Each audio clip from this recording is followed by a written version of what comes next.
What happens when your own children quietly decide you're already finished and you find out before they expect you to?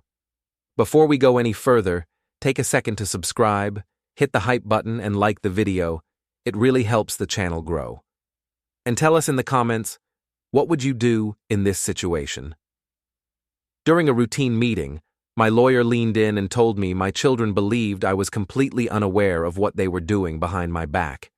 By the time I finished reading the folder he slid across the table, the hurt was gone, and something far more dangerous took its place. Howard Lentz had been my attorney for 17 years. We'd handled contracts, estate planning, workplace disputes. Nothing dramatic, nothing personal. Until today.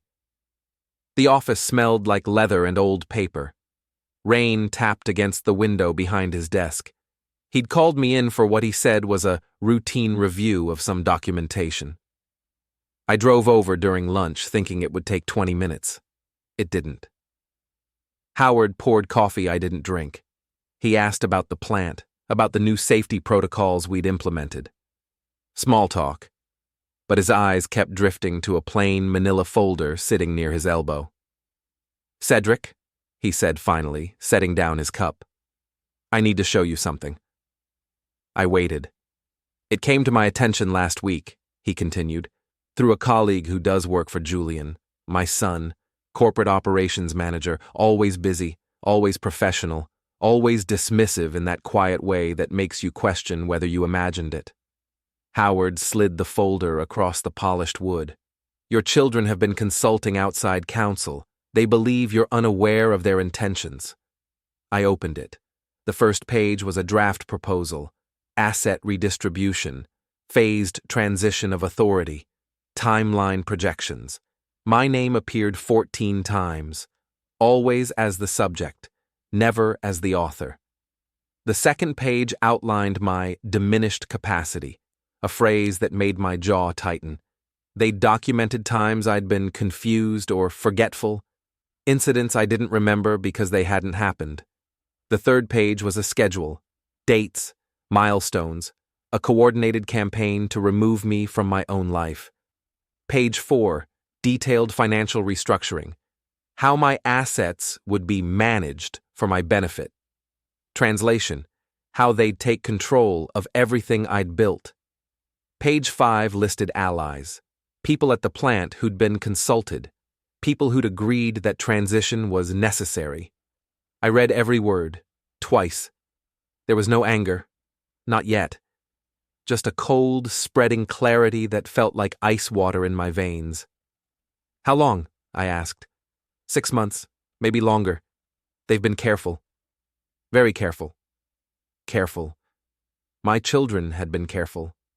Planning around me like I was a problem to be managed, not a person to be consulted, not their father. I looked up. "Does anyone else know about this?" Howard shook his head. "Not from me. And I don't believe they expect you to find out until they're ready to present it. They think you're—" He paused, choosing words carefully. "They think you're too passive to notice." Too passive. The phrase hit harder than it should have. Because they were right. For years, I'd been passive, accommodating, easygoing, the path of least resistance, and they'd learned to use it against me. I closed the folder. The rain kept falling. Somewhere in the building, a phone rang. Normal sounds, normal day, except nothing was normal anymore.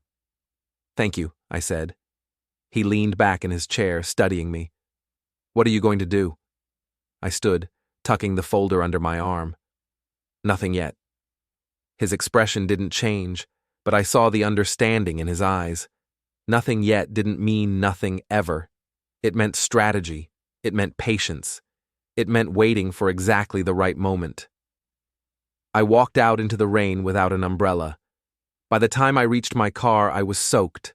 I didn't care. The water ran down my face, cold and clarifying. They thought I was finished. They thought I was weak. They were about to learn how wrong they were. The kitchen was dark when I got home. I didn't turn on the lights, just sat at the table with the folder open in front of me, reading by the glow of the stove clock. Julian and Marla, my son and daughter, coordinating, planning, speaking for me without asking, documenting my supposed failures, building a case against me like I was a defendant in a trial I didn't know was happening. When had it started? I thought back. Years, probably. Small moments I'd ignored because they seemed harmless, because I'd wanted to believe my children respected me. Julian explaining my position to a family friend at a barbecue 3 summers ago. Dad's winding down, taking it easy these days. I'd been standing right there, hadn't corrected him, hadn't wanted to seem difficult. Marla handling the estate planning conversation with my accountant last spring. He doesn't need to be bothered with details. She'd smiled at me when she said it. Warm, loving, patronizing. Me, sitting quietly while they spoke, nodding, letting them take the lead because it was easier than arguing, because I'd thought being low maintenance was a virtue. They'd learned I wouldn't push back, and they'd used it. The plant was the same. I'd been senior industrial safety engineer for 23 years, knew every system, every protocol, every piece of equipment. But lately, younger staff looked past me in meetings. Decisions got made without my input. When I offered corrections, people smiled politely and moved on, like I was a relic sharing war stories. I'd assumed it was generational, the old guard making way for the new, natural progression. Now I wondered how much of it was intentional. How many conversations had Julian had with my colleagues? How many seeds had been planted about my decline? I made coffee at 4 a.m, sat in the dim light and wrote down names. People who still respected my authority. People who didn't. People who'd benefit if I stepped aside. People who owed me favors. People who owed me their careers. The list was longer than I expected. Elaine Porter, neutral but observant, would notice inconsistencies. Frank Garrison, assistant safety manager. I'd trained him. He knew my work. Rita Campos, plant operations director. We'd worked together for 15 years. On the other side, younger managers Julian had befriended, HR staff who saw me as a liability concern, consultants who stood to profit from modernization. By sunrise, I had a plan, not the full picture, just the first step. Don't react, don't confront, don't let them know I know, let them think they're winning, let them get comfortable, let them make mistakes. I showered, dressed, drove to work like nothing had changed, stopped at the same coffee shop, ordered the same breakfast sandwich, smiled at the same cashier, normal, predictable, harmless, exactly what they expected. The plant was loud, always had been, machinery humming, metal clanging, voices shouting over the noise. I liked it, kept things honest. You couldn't hide behind corporate speak when you had to yell to be heard. I walked through the safety control room, checking monitors like I did every morning.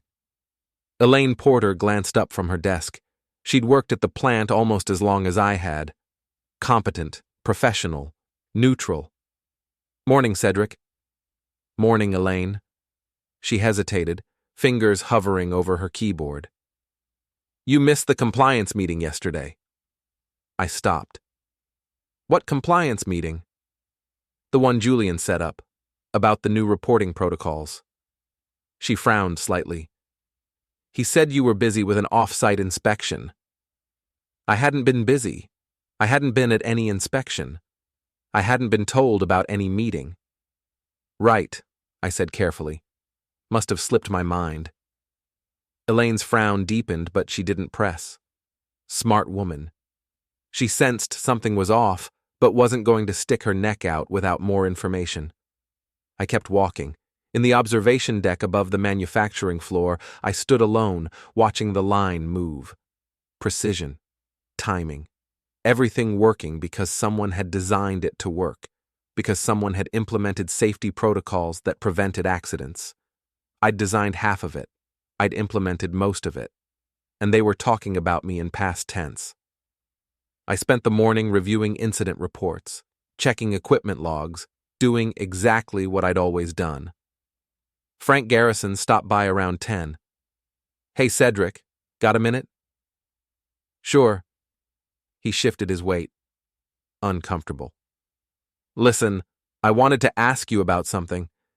There's been talk about restructuring the safety division, consolidating oversight. Have you heard anything? So it was starting. The groundwork being laid.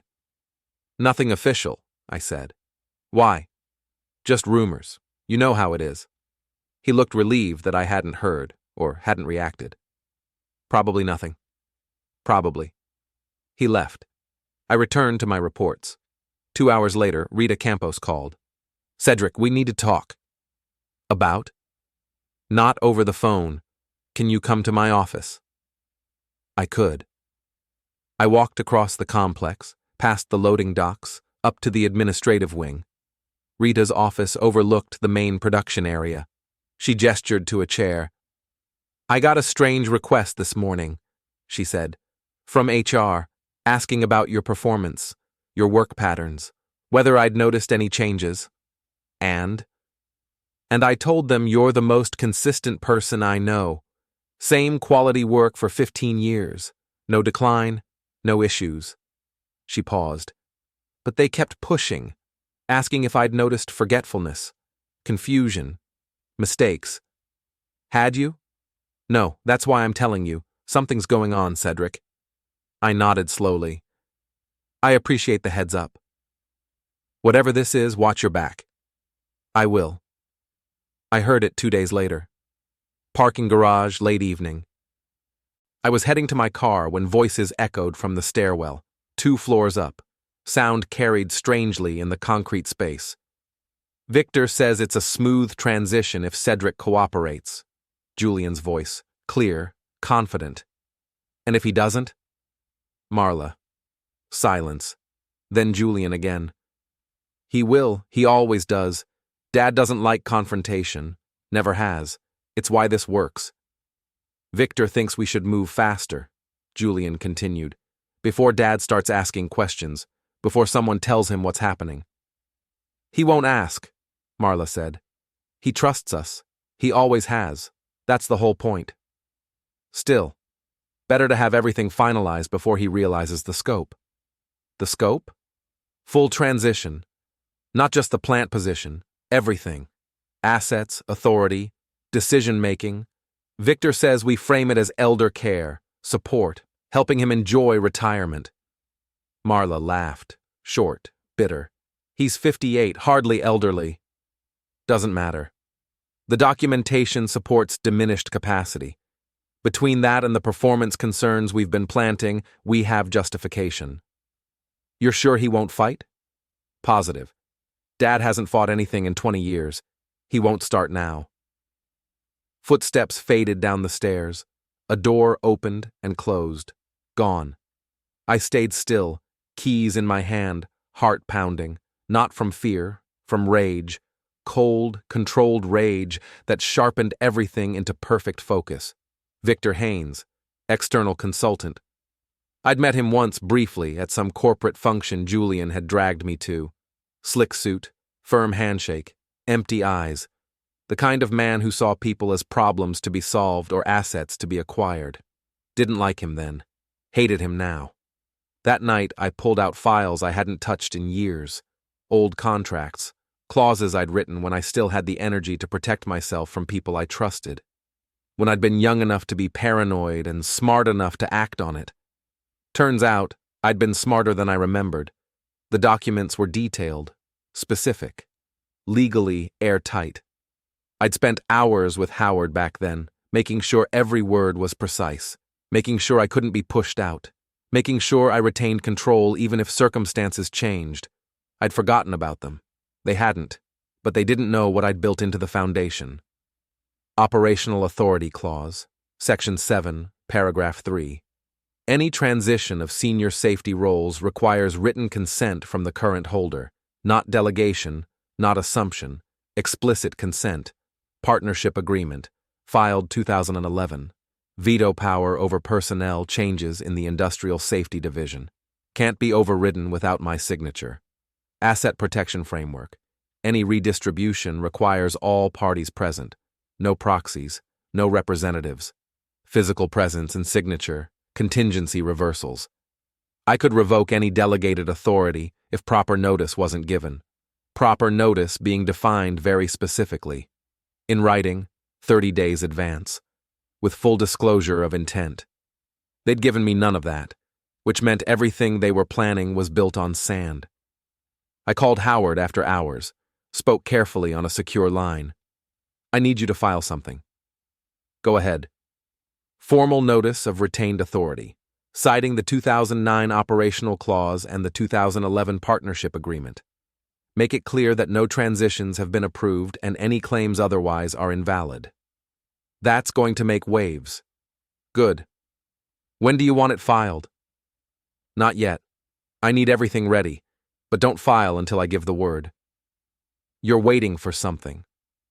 I'm waiting for them to commit, to go public with their plan, to document their intentions in front of witnesses. He was quiet for a moment.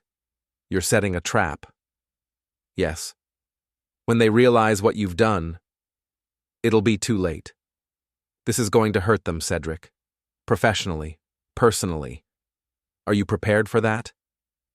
I thought about the folder, about the documented lies, about Julian and Marla in the parking garage, laughing about how predictable I was, about being erased from my own life. Yes. All right, I'll have everything ready. But Cedric, make sure you want this. Once we pull the trigger, there's no going back. I'm sure. At work, I stayed quiet, attended meetings, signed off on reports, smiled at people who were already planning my exit, let them assume I was coasting toward retirement like a boat drifting to shore. HR sent requests for updated documentation, performance reviews, health assessments, cognitive evaluations. That one was new, subtle, buried in bureaucratic language about ensuring optimal workplace safety through verified capacity assessments. I filled them out, perfectly. No mistakes, no hesitation. Every answer clear and precise. The results would contradict everything they'd been saying about me. Julian scheduled a future transition meeting, sent the invitation through his assistant, not directly, like I was a stakeholder, not his father, like I was someone to be managed. Conference presentation, strategic planning and leadership evolution. I accepted immediately. Marla called that night. Friendly, casual, the voice she used when she wanted something but didn't want to seem like she was asking. Dad, we're putting together a presentation, just some ideas about the next phase. Nothing major, nothing you need to worry about. Sounds good, I said. You'll be there, right? Next Thursday at the hotel conference center? Wouldn't miss it. She relaxed. I could hear it in her voice, the tension leaving. She thought I was on board. She thought I was cooperating. I let her think it. Great. We really think you'll like what we've planned. It's all about making things easier for you. Less stress, more time to enjoy life. That sounds wonderful. And Victor's been so helpful, really insightful about transition planning. I'm glad. We talked for another 10 minutes. She asked about work, about my health, about whether I was eating properly, concern dripping from every word, fake concern, performance concern, the kind of concern you show someone you're preparing to discard. I hung up and stared at my phone for a long time. Quiet alignment takes patience. It takes discipline. It takes the ability to smile at people you want to scream at. I had all three. The next morning, I reviewed everything again. Contracts, clauses, timelines, made notes, cross-referenced dates, verified signatures. Everything had to be perfect. Frank Garrison stopped by around noon, looked uncomfortable. Cedric, I need to tell you something. Go ahead. I was asked to write a report about your work performance, specifically looking for errors or oversights. By who? HR, but Julian was copied on the request. What did you write? The truth, that you haven't made a significant error in 3 years, that your protocols are industry standard, that equipment failure rates dropped 40% after you implemented the new inspection system. Thank you. But they weren't happy with it. Asked me to reconsider, to look harder for problems. And And I told them to do their own evaluation if they didn't like mine. He paused. I don't know what's going on, but it doesn't feel right. It's not. He nodded. Didn't ask for details, just left. Rita Campos called again that afternoon. They asked me to revise my assessment, make it less favorable. Did you? No, and I documented the request. If this turns into something legal, I want a record that they tried to manipulate evaluations. Smart. Cedric, what are you going to do? Wait. For what? For them to hang themselves. She laughed. Short, sharp. Let me know if you need anything. I will. The days crawled by. I maintained routine, same schedule, same patterns, same calm demeanor.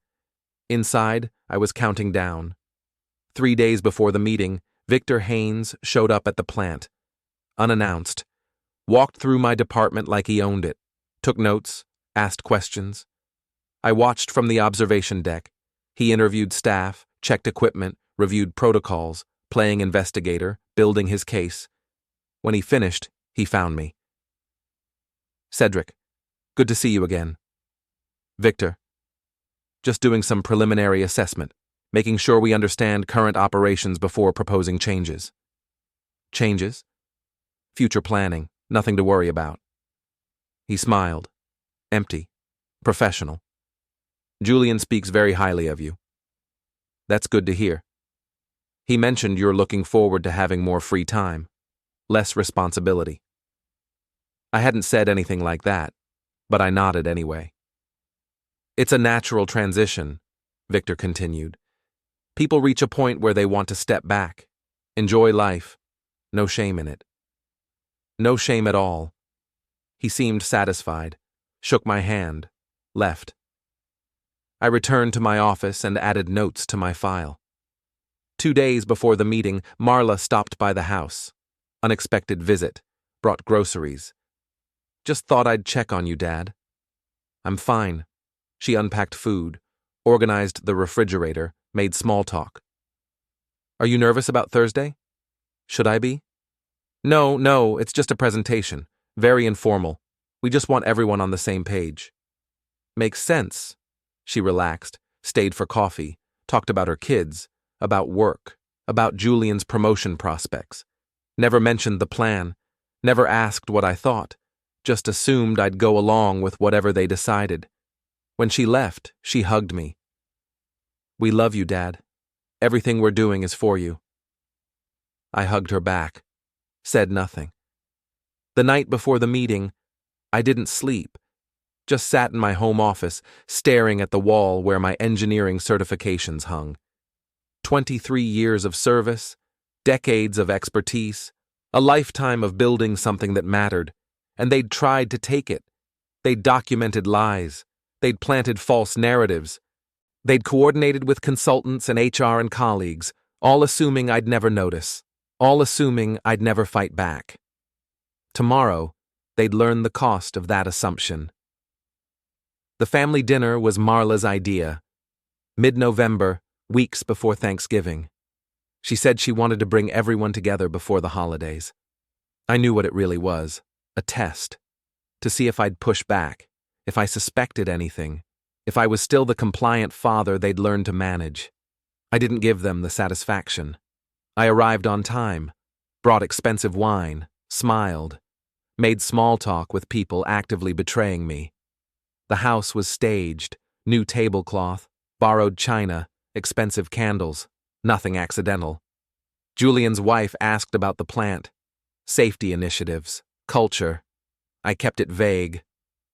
Same as always, making sure people go home in one piece. She laughed too loudly, eyes flicking toward Julian for reassurance. Marla's husband mentioned retirement. Casual. Must be nice to slow down. It is, I said, cutting my steak. The food was perfect, the wine generous. They were trying to soften me up, as if dinner could erase intent. They exchanged glances, visibly relaxing. They thought I was cooperating, ready to step aside. Julian talked strategy, streamlining for future growth, rehearsed confidence. Marla talked family, being taken care of. She squeezed my hand, warm, convincing, false. Code words, narrative building, every line planned. I watched them perform, every gesture measured, every look timed. They'd thought of everything, except that I was paying attention.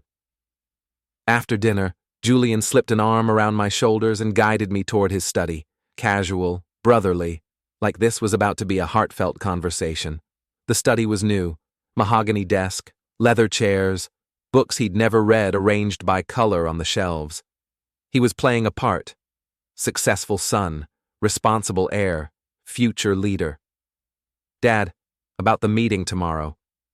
Looking forward to it. He blinked, twice, confusion flickering across his face. You are? Of course, it's important. Marla said you've been working hard on it. He didn't know what to say. His mouth opened, closed, opened again.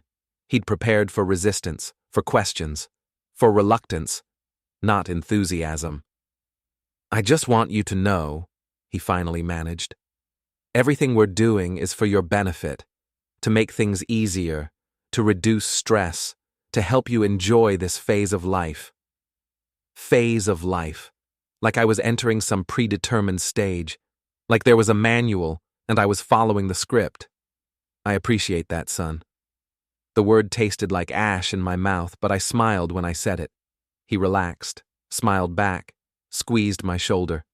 His relief was visible, tangible. He'd been worried. Now he wasn't. You're going to be really happy with what we've planned.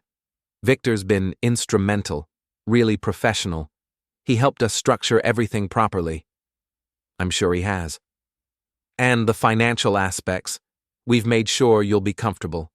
More than comfortable. You won't have to worry about anything. They divided up my assets, calculated my worth, decided what I needed, all without asking me.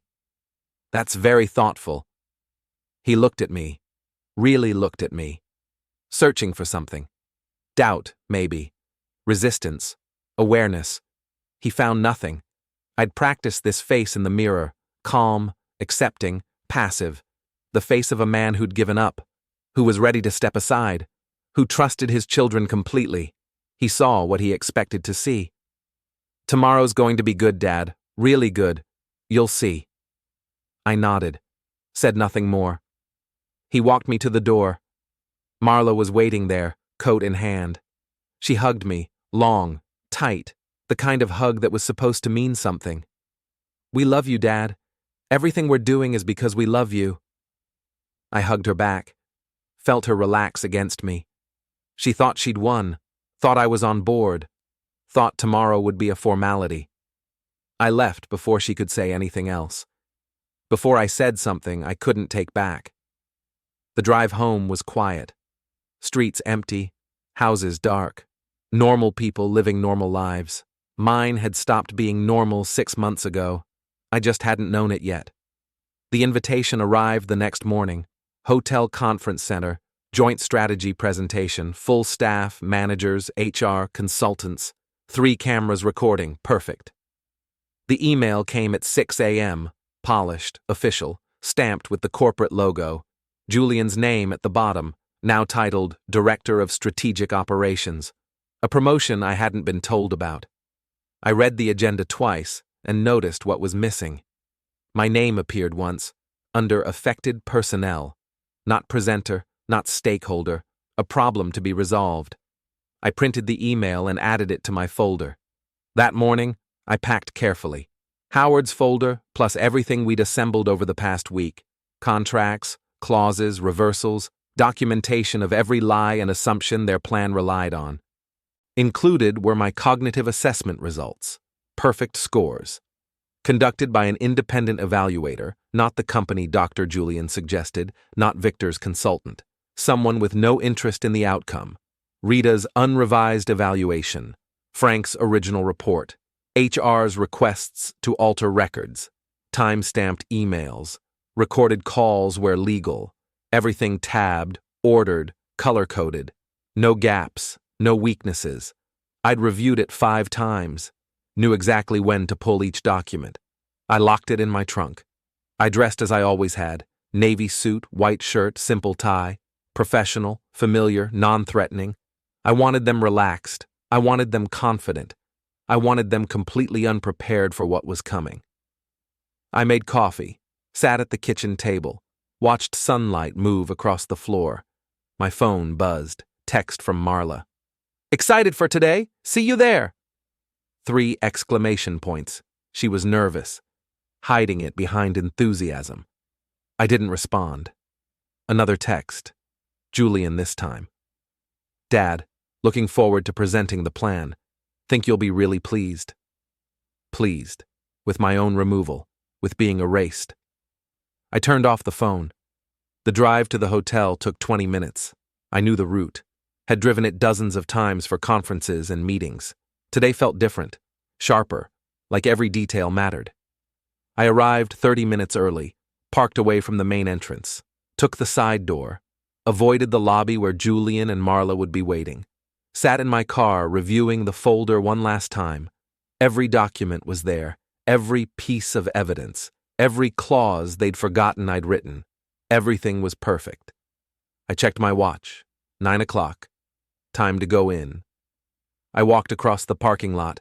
Morning air was cold, clean. My footsteps echoed on the pavement. Inside, the conference center was already filling. I could hear voices, laughter, people greeting each other, normal sounds, normal day, except nothing about this was normal. I turned the corner into the main corridor, saw the conference room ahead, double doors, sign reading, "Strategic Planning Session, Authorized Personnel Only." I was authorized. Still. They hadn't revoked my access yet. That was their first mistake. I pushed open the doors and walked in. The conference center was sterile, white walls, humming fluorescent lights, rows of chairs facing a podium and screen. Corporate, impersonal. A perfect place for a public reckoning. The room was larger than expected. 60 seats at least. They wanted witnesses. People to watch Cedric Corwin step aside gracefully and carry the story forward.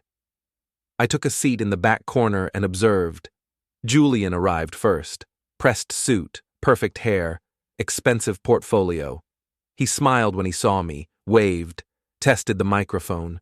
Calm. Rehearsed. Marla followed, professional and polished. She kissed my cheek. "You're going to love this," she said. "We made sure everything is perfect." Perfect. For erasing me. I smiled, said nothing. Victor Haynes arrived next. Expensive suit, dismissive glance. I was furniture to him. HR came in, 3 of them, front row, tablets ready. Here to document, to protect the company. They didn't know what they were about to document. Plant managers followed. Rita Campos found me, met my eyes, gave a subtle nod. Frank Garrison looked nervous, chose an aisle seat. Elaine Porter watched everything, already taking notes. More staff filtered in. People I'd worked with for years, curious, confused, sympathetic. None of them knew what was coming. 3 cameras were set up. Podium, audience, close-ups. Everything official. Everything recorded. At exactly 9:30, Julian tapped the microphone. "Thank you all for coming. We've gathered today to discuss strategic planning and leadership evolution at our facility. This is about ensuring organizational continuity and supporting our valued team members through natural transitions. Natural transitions. Code for forced removal." He clicked to the first slide. Organization chart. Current structure. My name in a box labeled Senior Industrial Safety Engineer. 23 years of service reduced to a box on a chart. As many of you know, industrial operations require dynamic leadership responsive to changing demands. Our current structure, while historically effective, needs updating to meet modern challenges. Modern challenges. He meant me. I was the challenge. Next slide. Proposed structure. My position was gray, labeled Legacy Role, Transition Phase. Legacy, past tense, history. We're proposing a phased transition that honors our existing leadership while bringing in new perspectives and methodologies. He talked for 10 minutes. Never said my name, just current senior positions and veteran leadership, and natural career evolution. Words designed to make removal sound inevitable, respectful, appropriate. He showed timelines, transition phases, support structures that were really supervision, mentorship opportunities that were really replacements. Every slide assumed I'd already agreed. Every word assumed I had no choice. Marla took over. This transition is about respect and support. We've developed a comprehensive package ensuring our valued team members can enjoy their next chapter without financial or personal stress. She clicked through slides. Retirement benefits, financial planning, healthcare coverage, assisted living resources. I was 58. She was talking about assisted living. Frank Garrison shifted in his seat. Rita's jaw tightened. Elaine wrote something down, underlined it twice. Marla continued. We've consulted extensively with family members and external experts to ensure this approach serves everyone's best interests. Family members, external experts, everyone except the person being discussed. She meant they'd planned this behind my back, coordinated, documented, built a case without my knowledge. Our goal is to make this transition smooth, dignified, and supportive. We want our valued team members to feel honored and appreciated as they move into their next phase. Valued, honored, appreciated, all past tense in spirit. She showed financial projections, generous retirement packages that were actually severance payments, ongoing consultation opportunities that were ceremonial roles with no authority. They'd calculated my worth down to the dollar. Victor Haynes stood next. From an operational perspective, modernization requires difficult decisions. Current protocols, while once effective, no longer meet industry standards. Oversight structures have become redundant. Decision-making processes are slow. He was talking about my protocols, my oversight, my decisions. The protocols that had prevented 17 major accidents in 10 years. The oversight that had saved lives. The decisions that had kept the plant running safely for 2 decades. He referenced outdated safety procedures and inefficient inspection systems. My procedures, my systems. He showed graphs, efficiency projections, cost savings from streamlined operations. Every number assumed my absence. Every calculation assumed my removal would improve things. Additionally, Victor said, his voice dropping to a more serious tone, we've identified concerns regarding consistent decision-making and cognitive reliability in key positions. These concerns, while sensitive, must be addressed for liability purposes. There it was. The justification. The narrative they'd built. He clicked to another slide. Performance consistency concerns. Vague phrases. Occasional lapses. Decision delays. Communication inconsistencies. Nothing specific. Nothing documented. Just implications. Rita stood up. What specific concerns? Victor glanced at Julian. That's documented in our assessment. I'd like to see that documentation. I've reviewed the same operations and found no reliability issues. Different evaluation criteria, Victor said smoothly. Then share the criteria. The room tensed, people leaning forward, paying attention now. Julian intervened. We can discuss methodology later, right now. Right now, Rita interrupted. You're making serious claims without evidence. Her voice was steady, professional, but I heard the anger underneath. The room went completely silent. Julian forced a smile.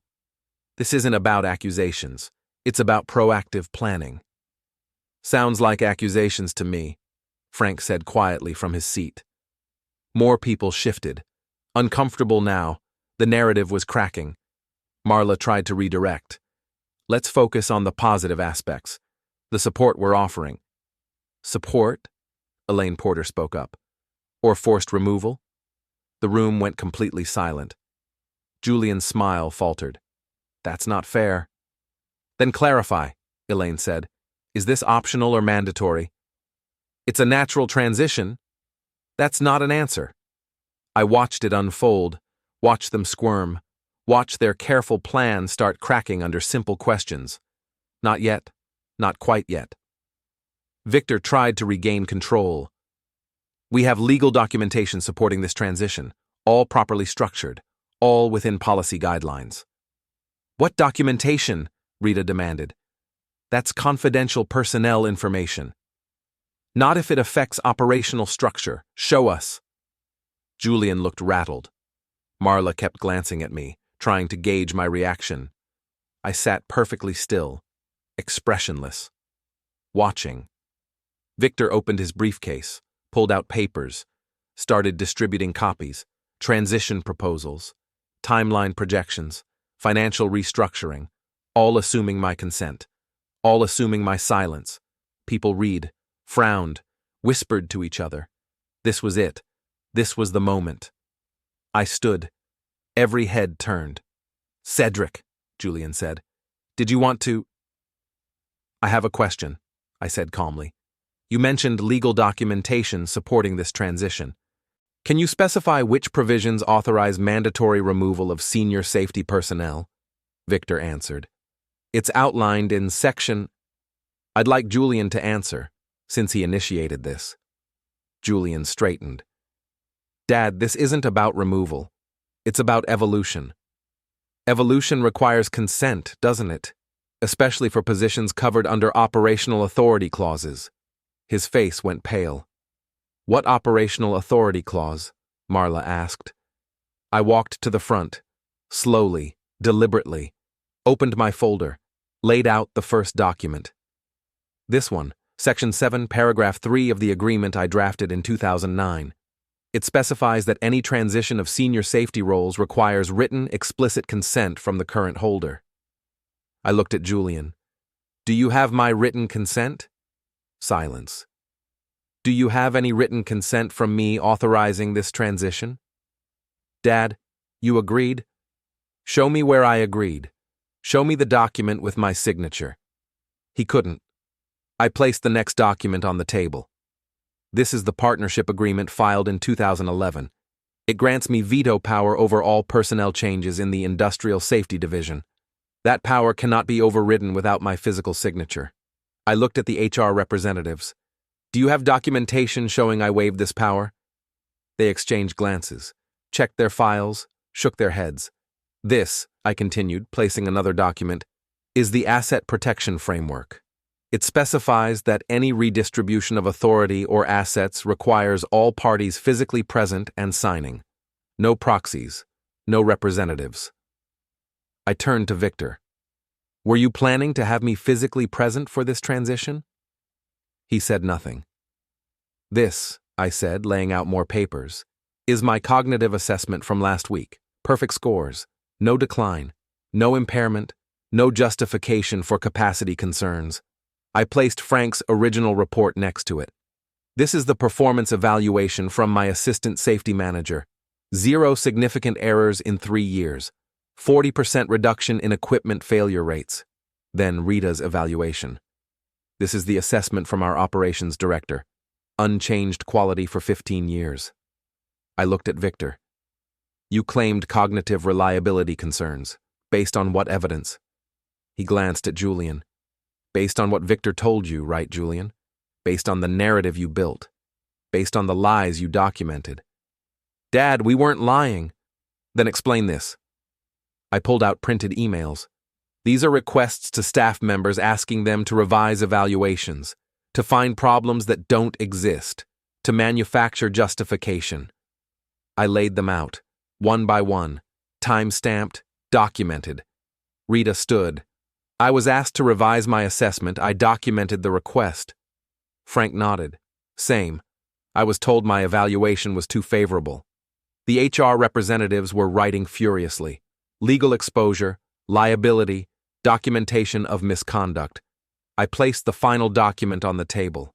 This is a formal reversal of all delegated authorities claimed on my behalf without proper notice, effective immediately. I looked at Julian, at Marla, at Victor. You assumed I was passive. You assumed I wouldn't notice. You assumed I wouldn't fight back. Julian found his voice, shaking. This is still family. You made it business when you documented fictional incompetence. When you coordinated with consultants to remove me from the company I built. When you stood in a parking garage and laughed about how predictable I was. Marla gasped. I heard everything, the transition timeline, the asset seizure, the elder care framing, all of it. The room was completely silent now.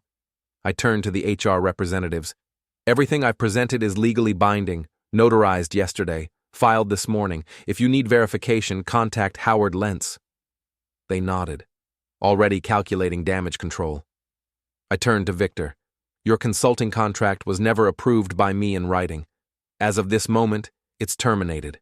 You're no longer authorized to access this facility or consult on any matters related to my division. His face went red. You can't. I already have. Security will escort you out. I looked at the plant managers. Any personnel changes proposed without my written approval are void.